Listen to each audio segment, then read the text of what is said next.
গ্রামের দৃশ্য দেখতে কতই মনোরম, তাই না? আমরা আসলে যারা ঢাকা শহরে থাকি তারা চার দেওয়ালের বন্দী হয়ে থাকি। হ্যালো এভরিওয়ান, আসসালামু আলাইকুম। কেমন আছেন সবাই? আশা করি ভালো আছেন। আলহামদুলিল্লাহ আমরাও সবাই ভালো আছি। আমি যেও কোথাও যাওয়া হয় না, আর ঢাকা শহরে তো তেমন আমি বেরই হই না। তাই এবার যা বললো ওনাদের গাছে অনেক আম হয়েছে, তাই ভাবলাম যে ওনার সাথে ওনাদের বাড়িতে যাব। তাই যে কথা সেই কাজ, ভাবিদের বাড়ি বেড়াইতে চলে গেলাম। ভাবিদের আম বাগান আছে, আম বাগানে 50টার মতো আম গাছ, আর প্রত্যেকটা গাছে এত পরিমাণ আম, হিমসাগর, ল্যাংড়া, রূপালি, আরও হয়তো আম আছে, আমি হয়তো নাম জানি না।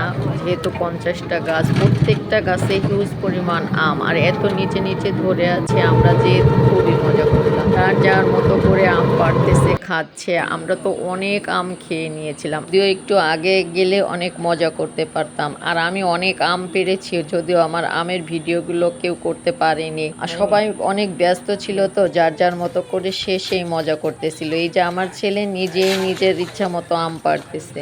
এর ভিতরে আমরা অনেক আম পেড়ে নিলাম। দেখুন আমের কালারগুলো যা ছিল না, মনে হয় যে সব আম পেড়ে ফেলি, খাওয়া যেমন তেমন। থুকায় থুকায় আম ধরে আছে, এক একটা থুকায় না 15-20টা করে আমও আছে। এত সুন্দর দেখতে। আর সবচেয়ে মজা লেগেছিল যে ওখানে ড্রাগন ছিল, লেবু ছিল, মরিচ ছিল। আমি তো কাঁচা মরিচ তুলেছি। ড্রাগন ফল যদিও এখনো ভালো করে হয়নি, প্রত্যেক গাছেই ফল এসেছে অনেকগুলো করে। দেখুন আমার অনেক ভালো লাগছে। এখানে ছাদ বাগানেরও এটা করেছে, আবার নিচেও অনেক জায়গা, তো যার কারণে চারপাশে গাছগাছালিতে ভরা। এক জায়গার দৃশ্য এক এক রকম, কোথাও চারদিকে গাছপালায় ভরপুর, আবার কোথাও ফল ফুলের গাছ, আবার কোথাও না অনেক সবজির বাগান আছে। হয়তো আপনাদের কাছে সব তুলে ধরতে পারলাম না। আর এখানে এসে আমার মনটা ভীষণ ভালো লাগলো। সবাই ভালো থাকবেন। আল্লাহ হাফেজ।